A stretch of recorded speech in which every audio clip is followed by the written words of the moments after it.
E ontem eu falei sobre paixão, né? Porque é isso que eu vi, pelo menos foi o meu olhar como pastor, quando eu expus o texto de Romanos 15, de 14 a 21.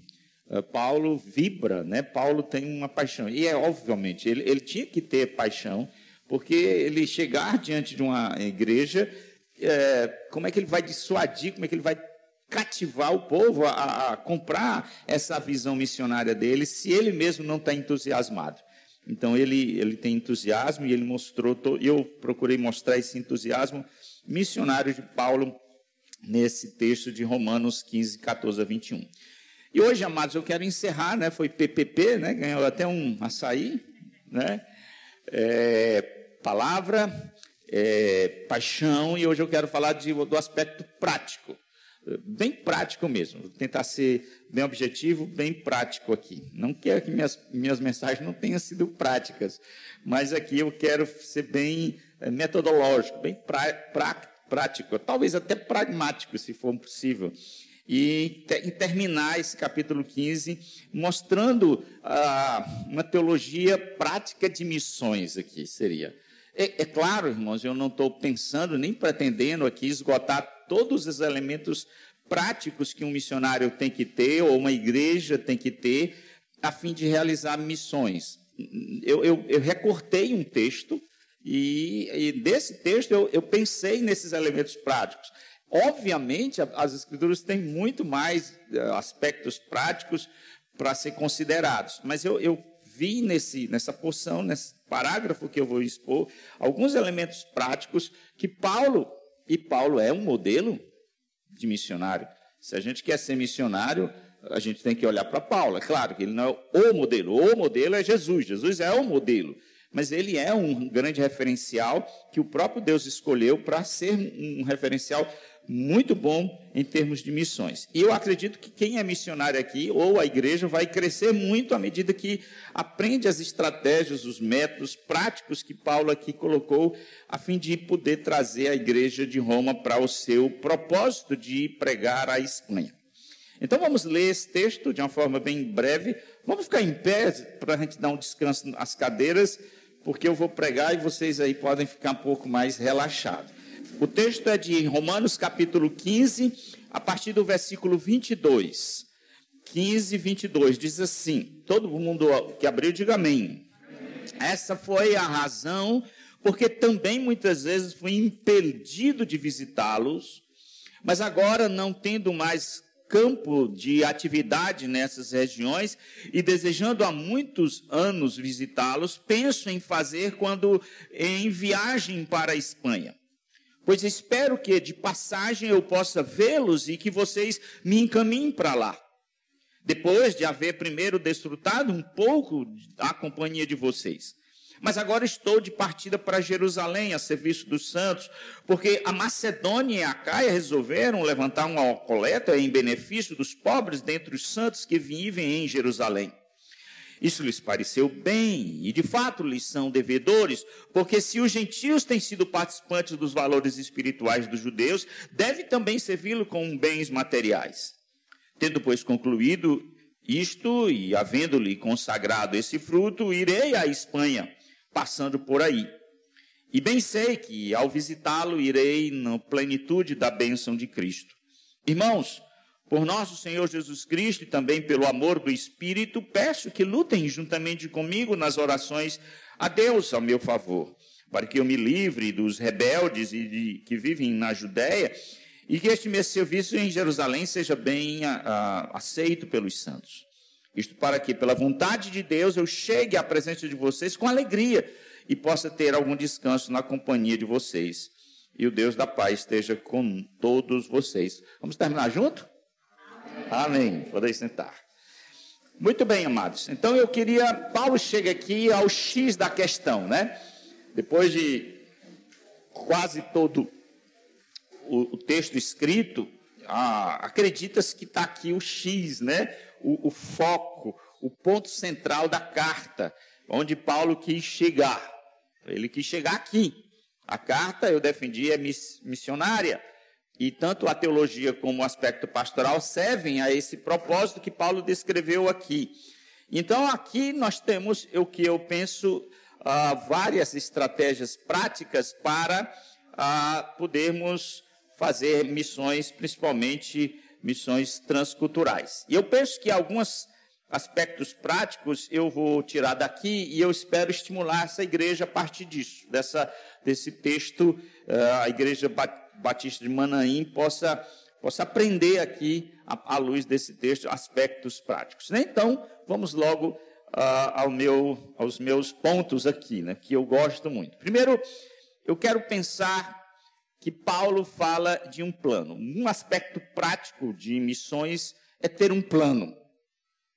É ter plano. E Paulo tem um plano. Paulo é bem claro aqui, ele tem um plano. O plano de Paulo é de transferir sua atividade missionária, que até então ele está realizando, né? Ele diz, de Jerusalém a Ilírico, eu fiz o nome de Cristo conhecido. Agora, o meu plano, e aqui ele declara, bem claro aqui, bem estampado, eu quero ir à Espanha. Ele tem um plano. O parágrafo começa descrevendo isso, eu não vou ler para ganhar tempo, os versículos 22 e 23, e também os versículos 28 e 29 reafirmam esse plano. Eu desejo ir à Espanha. Só que a estratégia dele é esta. Veja bem, né? O plano que ele traz. Eu levantei uma oferta para os pobres de Jerusalém, foi um pedido que fizeram os irmãos da circuncisão, me dediquei a fazer isso, passei lá na Acaia, Macedônia, levantei essa oferta, Paulo fala sobre isso em 2 Coríntios 8:9, e eu estou indo para Jerusalém, levar essa oferta para assistir os pobres de Jerusalém. Depois de chegar lá, eu, entregando essa oferta, me desloco até vocês, lá em Roma. E de Roma eu passo um tempo aí com vocês, e depois me desloco para a Espanha. Então, esse é o plano. Eu quero ser missionário, mas o cara não se planeja, não aprende uma língua, não estuda, não faz teologia, aí quer ser missionário. Né? Tem um plano, tem que ter planejamento. Nós temos a necessidade de organizar, de ter meta, de ter alvo, de ter plano. Essa é a necessidade para a vida. E eu acho que não é para necessidade para missões. Claro, diferente não seria diferente. Deus tem um plano. Por que nós não devemos ter? Paulo tem um plano. Por que nós não devemos ser movidos por um plano? Os missionários devem planejar missões. E a igreja deve planejar missões. Deve ter um plano anual. Olha, nossos alvos são esses, nossos planos são esses. Temos que ter plano tanto a curto, médio e longo prazo para missões. Digam amém. Vamos para o segundo aspecto, do aspecto prático de Paulo. O segundo Paulo fala de uma equipe missionária. Missões é feito com um plano, missões é feito por uma equipe. Aqui é muito importante. Versículos 25 e 26, leia comigo rapidamente. Mas agora estou de partida para Jerusalém, a serviço dos santos, porque a Macedônia e a Acaia resolveram levantar uma coleta de benefícios dos pobres dentre os santos que vivem em Jerusalém. Nós sabemos, irmãos, por outros textos, especialmente por 2 Coríntios 8 e 9, em que Paulo fala dessa bendita oferta aos pobres de Jerusalém, que Paulo não estava só. Paulo não estava só. Havia um grupo de missionários com Paulo. Paulo não era um lobo solitário. Não era. Paulo não era o cara sozinho no mundo. Em Atos aprendemos que Paulo não estava viajando sozinho, porque Lucas, em determinado momento, é muito conhecido isso, narra o livro de Atos na terceira pessoa. Em determinado momento ele usa para a primeira pessoa. Nós, a partir do versículo 20, do capítulo 20, se incluindo como um parceiro de Paulo. Todo mundo sabe que Lucas tem um herói em Paulo. Olha, eu estou querendo ir à Espanha. Meu objetivo é pregar lá. Mas eu quero pousar aí e ficar com vocês. E aí a expressão dele é bem carinhosa, bem amorosa. Desfrutar um pouco da companhia com vocês. Ele precisa da companhia dos irmãos. Paulo, desde o início, falou que desejava muito estar com eles. Disse isso em Romanos 1,15. Pois desejo vê-los, a fim de trocar com vocês algum dom. Ali, o seu propósito era pregar o evangelho. Mas agora ele diz, olha, eu desejo estar com vocês apenas por estar com vocês. Aqui não é a ideia de pregar, né? Eu desejo muito anunciar o evangelho em Roma. Esquisito, né? Anunciar o evangelho em Roma? Não já era evangelizado? É porque a gente tem esse conceito de que anunciar o evangelho é sempre a ideia de evangelizar pessoas não crentes. O evangelho é uma necessidade constante, irmão.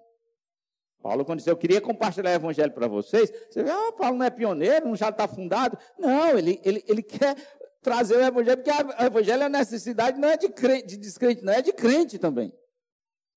Mas aqui ele não fala de falar do evangelho, ele fala de desfrutar de companhia. Douglas Moo crê que a diferença entre eu quero estar com vocês para falar do evangelho de Romanos 1,15, eu quero estar com vocês para desfrutar a companhia, é provavelmente devido à sensibilidade de Paulo sobre questões financeiras. Você percebeu aqui a irmã, quando falou de assuntos financeiros, você vê como ela foi muito sensível. Não foi? Né? Ela, olha o meu carrinho, né? Com todo jeito para não ser mal interpretada. Ela, de carro. Pois Douglas Moo diz uma coisa interessante, que Paulo diz, Paulo passou quase a epístola, esse monstro, esse Everest que é Romanos, para depois entrar nesse assunto de finanças, ele vai falar, mas primeiro ele quis quebrar toda a má impressão. No início da carta, disse Douglas Moo, ele está relutante em até mesmo uma sugestão sobre dinheiro. Ele quer esperar até que ele estabeleça um relacionamento sólido com a congregação por meio de uma carta. A carta já é uma espécie de quebrar algum tipo de dificuldade. É uma autoapresentação dele. É para mostrar um pouco do coração dele. E isso já facilitaria muito essa questão financeira que a gente já vai falar. Então ele já envia uma carta, ele diz, eu quero estar em companhia de vocês. A questão é que ele valoriza e precisa do apoio emocional, relacional primeiro. Ele quer ter uma oportunidade de realmente conhecer aqueles irmãos. Fiquei muito feliz aqui, a proposta da igreja de trazer os missionários. Né? São gente, precisa de apoio emocional, né? De ser conhecido. A igreja talvez cresceu, não conhece todo mundo. A minha irmã disse, não conheço algumas pessoas. Conheça a irmã. Paulo precisa de amigos. Ele tem necessidade disso, ele não é o cara, ele precisa de amizade. Ele sabe que isso é vital para a vida dele.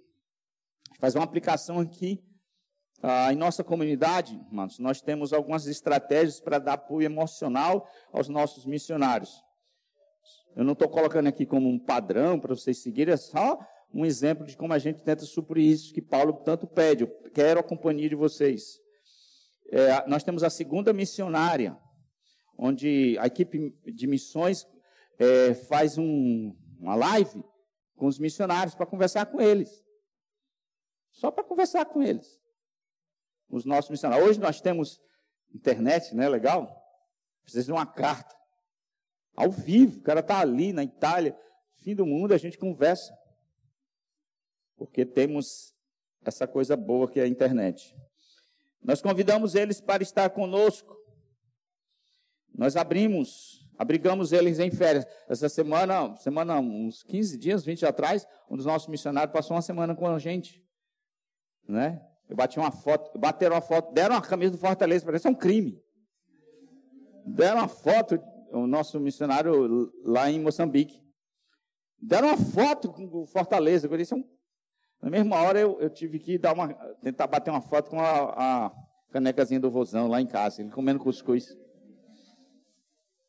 Mas ele ficou tão abençoado, aí ele disse, bora para Moçambique, olha, é insultar um pastor, né? Bora para Moçambique, conhecer lá. Aí está um grupo de irmãos já doido para ir para Moçambique. Eu vou acabar indo para Moçambique, irmão. Então, olha, minha casa lá, ele é um sotaque português, é legal. Foi muito bom, os irmãos abrigaram ele lá, ele pregou na igreja, pregou um sermão abençoado. Muito bom, esse irmão, uma bênção. Irmão, então é importante a gente interagir com nossos missionários e dar apoio emocional para ele. A segunda necessidade de Paulo era a necessidade de dinheiro mesmo, de apoio material. E ele não esconde isso. Versículo 24, ele diz assim, olha comigo, olha no versículo 24. Penso em fazê-lo quando em viagem para a Espanha, pois espero que de passagem eu possa vê-lo e que vocês me encaminhem. Eu quero pegar essa palavra aqui, encaminhem. Encaminhem. Vocês me encaminhem. O verbo aqui é o mesmo de enviar. Segundo os léxicos, esse verbo é usado 9 vezes no Novo Testamento. E em cada ocasião denota ajuda, abre aspas, ajuda ativa para cumprimento de missão proposta. Mais do que um mero adeus, acompanhado de orações, né? Vai com Deus, irmão. Vai com Deus. Vai com Deus, não. É dinheiro que a palavra está implicando. É isso que é o conceito. Ah, Deus te abençoe, meu irmão. Vai com Deus para a tua Espanha. Vai não. Paulo estava claramente falando aqui em termos de me envie, implica em me sustente. É um termo usado para vários serviços de apoio material de um viajante, que inclui provisão, alimento, dinheiro e carta de apresentação. Paulo tem em mente apoio financeiro e logístico, talvez abrigo. Ele pensa assim, irmão, prepara uma casa para mim. Eu estou chegando aí. Cultural, imagina, Roma é latim. Se Paulo tem poliglota, Espanha ele não sabe qual é o idioma lá. Então ele precisa de todo esse suporte e apoio. E ele claramente pede aqui, ó, eu quero que vocês me encaminhem para lá. E me encaminhem significa me sustente, me dê apoio. Irmãos, vamos ser sinceros aqui, abrir o jogo. Teve um movimento em história de missões chamado Missões de Fé. Quem estuda história de missões sabe que existe uma fase na história de missões de fé. Que foi missões de fé, vou explicar para vocês. Era a turma que, cansada talvez, de ficar pedindo o sustento das igrejas, eu vou com a cara e coragem. Eu não estou nem aí mais. Me disseram que Frederico Orr, um grande missionário na região norte, foi um dos camaradas que vieram com essa história, que vieram por missões de fé. É um negócio sério mesmo, né? O camarada não vinha com suporte financeiro da igreja. Que às vezes a igreja, assim mesmada, pensando em muita coisa, nunca pensava em missões. Então, missões de fé não surgiu por causa, às vezes, por causa de fé. Surgiu por causa, às vezes, da mão de vaca da igreja. Aí os camaradas iam mesmo, ó, tem que fazer, vamos lá, o Senhor vai sustentar. Por isso que é chamado de missões de fé. Foi um movimento único, mas não é normal. Muitas missões de fé aconteceu e a igreja avançou apesar disso. O que é normal, irmãos, é a igreja sustentar missionário. Isso é normal. Isso é normal. Eu estou muito feliz, irmão, pelo apoio financeiro que a minha igreja tem de missões. O meu tesoureiro, ele é um tesoureiro bom. Ele jogou assim para o grupo do presbitério a fatia, né? Gosta de contador, ele é contador. Tanto foi para isso, tanto foi para aquilo, tanto foi para aquilo outro. Quando ele disse, ó, tanto foi para missões, eu disse, glória a Deus. Que valor expressivo. Mas não é ainda o que eu quero chegar. Quando ele disse, rapaz, isso aí foi tudo para missões, que coisa boa. Que coisa maravilhosa. Um percentual significativo. Estou falando isso, mas com muita alegria no meu coração. Deus sabe. Como eu fiquei feliz quando esse tesoureiro me disse, nós investimos para missões esse ano esse valor. Então, missões, irmão, não é feito só de boa vontade, sentimentalismo. É feito com dinheiro. Que você que deu aí, eu vou fazer pressão, sair daqui fugindo, pastor Iago, e resolve o problema. Você deu sua oferta, dê mesmo, irmão, de fé. Porque precisa. Não bote lá só o nome, não, mas cumpra o seu dever. Melhor que vote do que vote não cumpra. Está a pressão feita. Precisamos de dinheiro, irmãos. E os missionários precisam de sustento. Terceiro e último, Paulo precisou de apoio emocional, Paulo precisou de grana, de sustento financeiro, e Paulo precisou de oração. Versículos 30, olha comigo. Irmãos, por nosso Senhor Jesus Cristo e também pelo amor do Espírito, peço que lutem juntamente comigo nas orações a Deus ao meu favor. Paulo necessita de oração. E ele diz algo muito interessante nos últimos textos. Queria só rapidamente, meu tempo aqui está avançado, mas se vocês estão comigo, digam amém. Posso continuar? Oh, disse, Jesus, me ajude. Quando eu digo isso para a igreja, eu fico, né, puxando, porque eu fico animado, prego 1 hora lá. Então, de ser aqui. Pastor, é 1 hora mesmo aqui, é? É mesmo? Tá bom. Vamos comigo, irmão. Vamos terminar aqui com paixão nesse texto. Vamos lá. Paulo diz algumas coisas na teologia de orações por missões aqui, irmão, muito interessante, que a gente tem que aprender. Por orações de forma geral, mas principalmente oração pelo um missionário. Aqui temos muita coisa boa. Primeiro temos um incentivo que Paulo dá à oração. Ele diz, por nosso Senhor Jesus Cristo e também pelo amor do Espírito. São os incentivos ou os motivos para a gente orar. Temos um estímulo para orar, a pessoa de Jesus. Paulo diz, ore, baseado em quê? Motivado por nosso Senhor. Ore por nosso Senhor. Paulo talvez está pensando aqui em Jesus como modelo de oração, né, para nós. As nossas orações é feita em nome de Jesus. Jesus é um exemplo de oração, de alguém que ora e não desanima. E ele nos incentivou a orar. E orar muito e não se cansar. E ele mesmo orou intensamente. Talvez seja por isso, quando ele diz, olhe pelo nosso Senhor, mostrando Jesus como nosso modelo de oração. Mas ele diz também, e também pelo amor do Espírito. A terceira pessoa da Trindade também está relacionada à vida de oração. Por que o Espírito? Eu penso que o Espírito é a fonte do amor. Então, se eu estou cheio do Espírito, eu o quê? Oro. Eu oro. Porque oração é uma expressão de amor. Quando eu oro por alguém, eu estou dizendo que amo. Por isso que Paulo diz assim, pelo amor do Espírito. O Espírito é o canalizador, o fruto do Espírito é o amor. Tomado pelo Espírito, eu vou orar. Eu vou orar. Segunda coisa que ele diz sobre oração, ele diz assim, irmãos, peço que lutem. Essa palavrinha aí é muito interessante. Lutem. Oração é o quê? Luta. Oração é luta. Oração é aqui visto como uma luta. Oração é visto como algo que requer esforço. É interessante, a atividade da oração em si, sejamos sinceros, é a coisa mais simples do mundo. Não é? É um paradoxo aqui. Não é não, irmãos. Você pode orar em qualquer lugar, em qualquer estado, em qualquer situação. Qual é a dificuldade que existe em si da oração? Seja sincero. E ao mesmo tempo, Paulo diz que é uma luta. E é. Seja sincero também com você. E é. E é uma luta mesmo. A pergunta é, lutamos contra quem quando a gente ora? Ah, irmão, quando eu vi os comentários, tem um bocado de coisa. Contra quem a gente luta?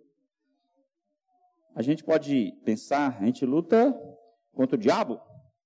A gente pode lutar, e eu penso, contra nós mesmos.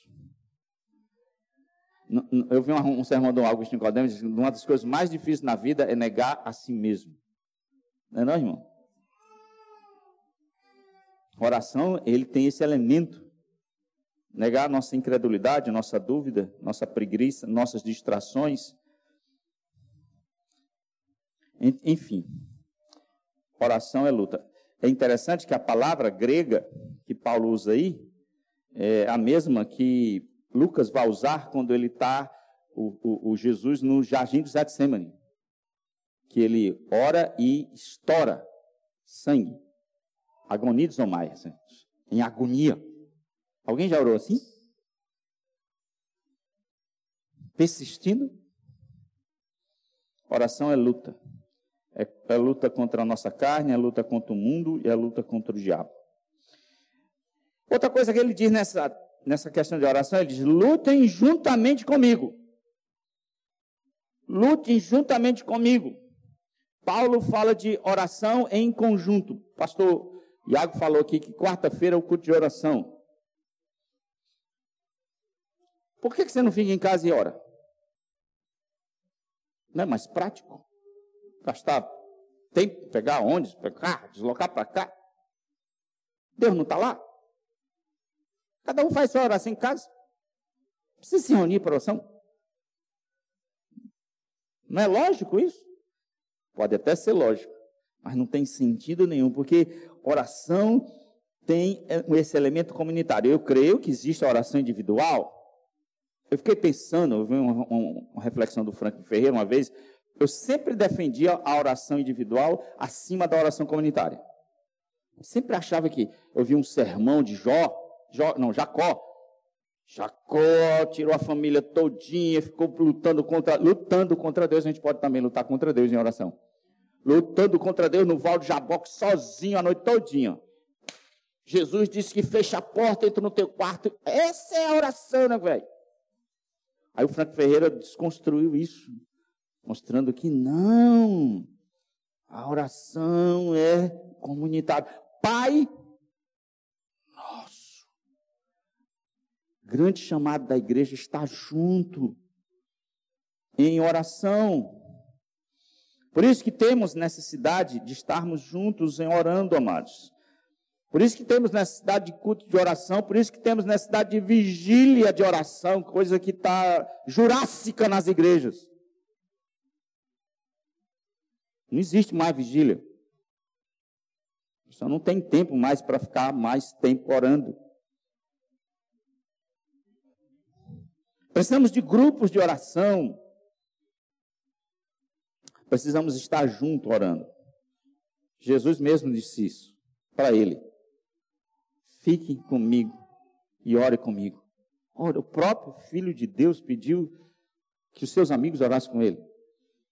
Precisamos de orar juntos. Necessitamos orar juntos. Há um aspecto muito interessante. Por que Paulo diz, ore comigo, junte-se comigo para a oração? Eu penso que uma das coisas que a oração comunitária favorece é que quanto mais pessoas oram, mais louvores a Deus ele terá. Amém? Paulo disse isso, olha, o qual nos livrou e nos livrará de tão grande morte, em que temos esperado que ainda continuará a nos livrar, ajudando-nos também vós com as vossas orações em favor de nós, para que por muitos sejam dadas graças a nosso respeito. Hoje de manhã eu recebi um WhatsApp de um irmão querido dizendo que a filha dele foi curada.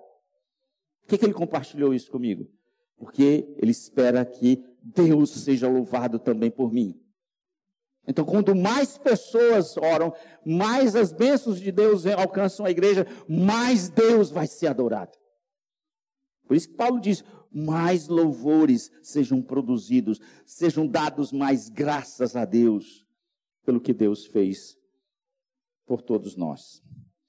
Por fim, amados, o poder da oração. A oração tem poder.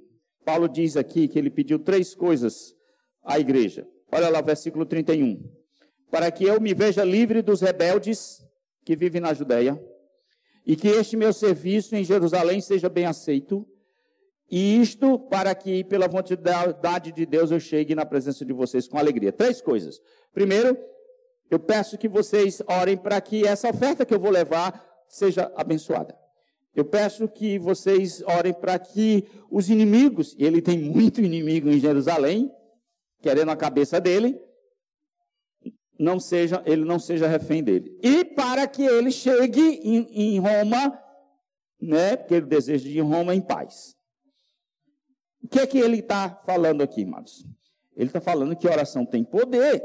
E é interessante, se você perceber aqui, olha aqui para mim, por favor, que todos os 3 pedidos têm a ver com vontades.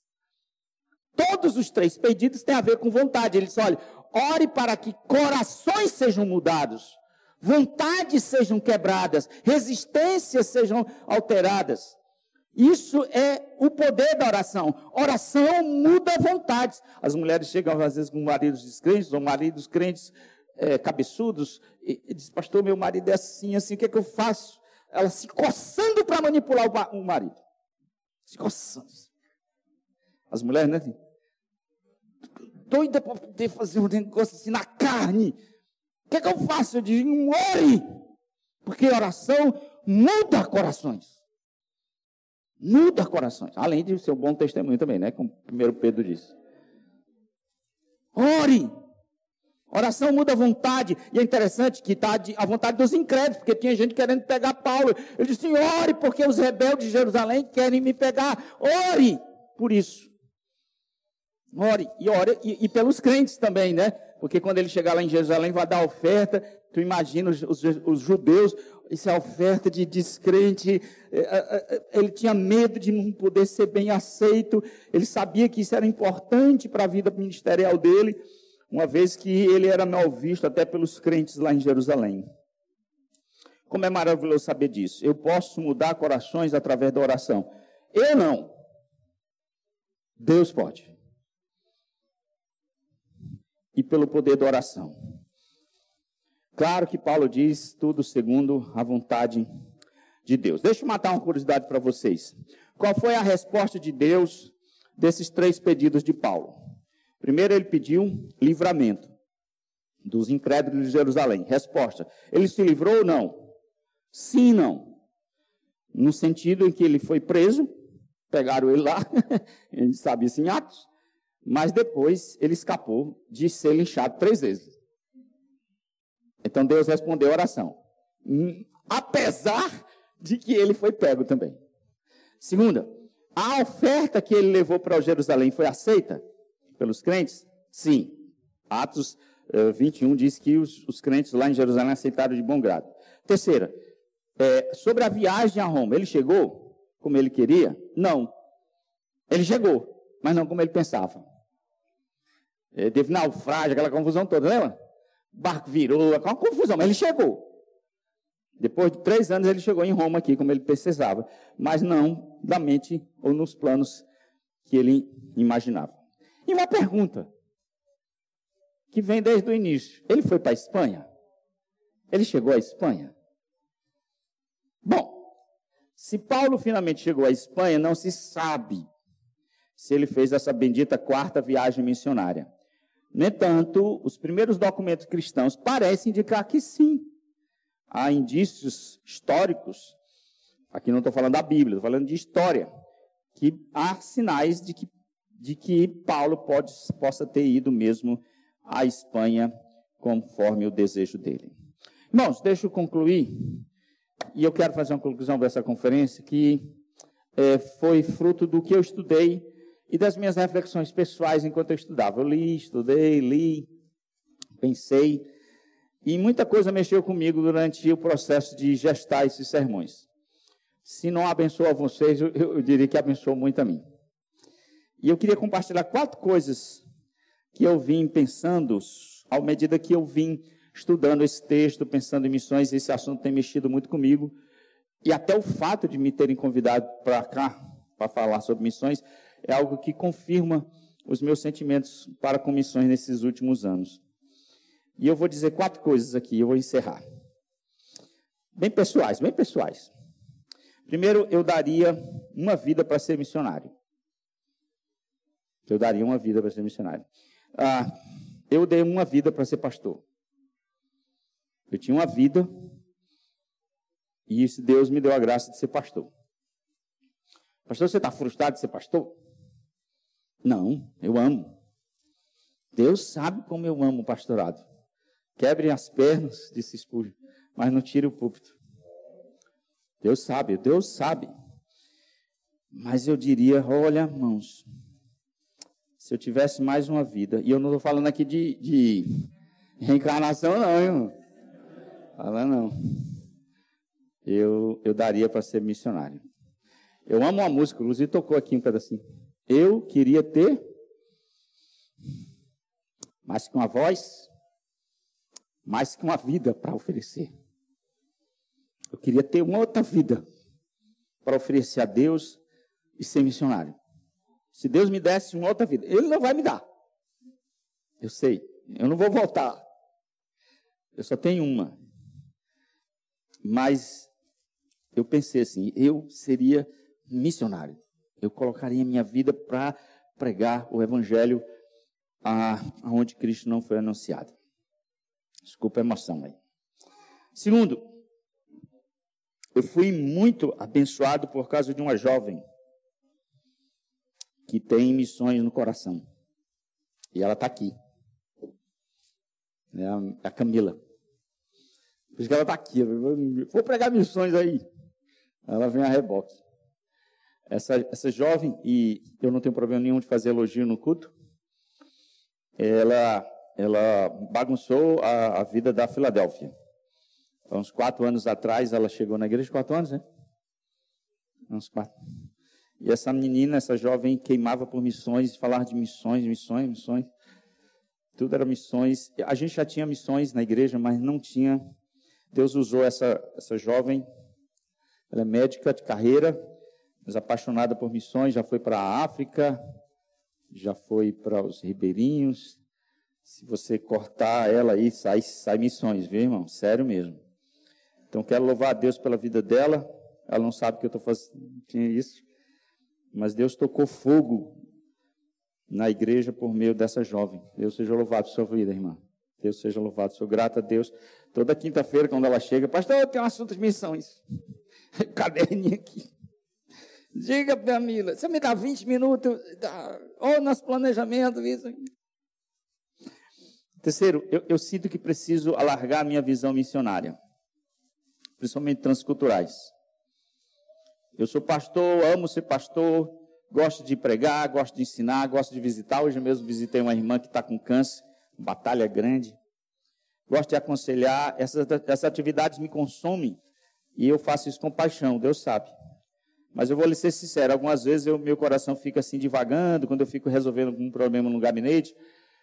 Eu até falei isso aqui numa mensagem, e eu fico vendo os problemas pessoais de alguns irmãos, respeito, não desprezo a subjetividade de cada um, a dor de cada um, mas às vezes minha mente fica divagando, puxa, tem tantas situações, tem povos não alcançados, tem necessidade missionária, e eu fico, Senhor, traz a minha mente para cá, esse problema do irmão é importante, eu tenho que dar atenção, mas às vezes eu confesso aqui, eu preciso saber lidar com isso, às vezes não é fácil.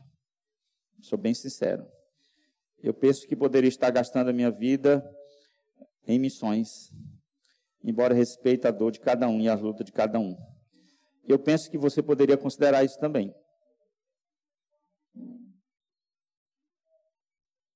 Eu penso que você não precisa superdimensionar seus problemas se você tem um olhar mais missionário. E a última coisa, eu preciso despertar mais missionários. Eu vim aqui, eu disse, olha, quem sabe, levante aqui um missionário. Eu tenho um grupo de vocacionados na igreja, um grupo, tem jovens de 15, de 16 anos, turma vibrando, quer ser pastor, quer ser missionário, e eu estou tentando cuidar desse grupo, porque eu quero ver muitos missionários, e eu quero ser uma chama para eles. Eu sei que isso é possível, eu sei que é possível. Estou convencido de que isso é possível. Por que eu estou convencido? Eu disse isso aqui no meu sermão. Eu vejo muitas pessoas deixando o país atrás de uma vida melhor. Eles abrem mão de suas raízes culturais, eles abrem mão de raízes de família, eles se jogam nisso, num projeto, por causa de um padrão de vida melhor. Eu não estou condenando nem fazendo juízo de valor, cada um faz suas decisões. Mas por que não fazem isso por missões? Se eles estão capazes de fazer isso por uma procura de uma vida melhor, que vida melhor não é servir ao Senhor? Temos muitas igrejas locais, irmãos, e poucos missionários. Essa é a verdade dura. Deus quer que haja mais missionários. Disso eu estou convencido. Com a paixão de Paulo, que mesmo no fim da sua vida, mesmo na sua aposentadoria, queria ir à Espanha. Eu sempre lembro de John Piper, né? Os camaradas que venderam todas as suas riquezas em Nova York, compraram uma casa numa praia, um casal, para passar o resto da sua vida pegando concha na beira do mar. Daí ele fica assim, oh Deus, olha minhas conchas. Faça isso da sua vida não, né, irmãos? Deus está chamando alguém de vocês aqui. Não é possível. Uma igreja tão grande. Deus deve estar chamando alguém de vocês. Eu sempre ficava preocupado. Senhor, o Senhor não está chamando ninguém na Filadélfia, o teu Espírito não está com a gente. Se não está tendo vocação, chamamento, tem alguma coisa errada. Deus está chamando você, para você olhar para a sua terra, além da sua terra natal. E como Paulo diz, eu não tenho espaço aqui. Eu quero ir para a Espanha.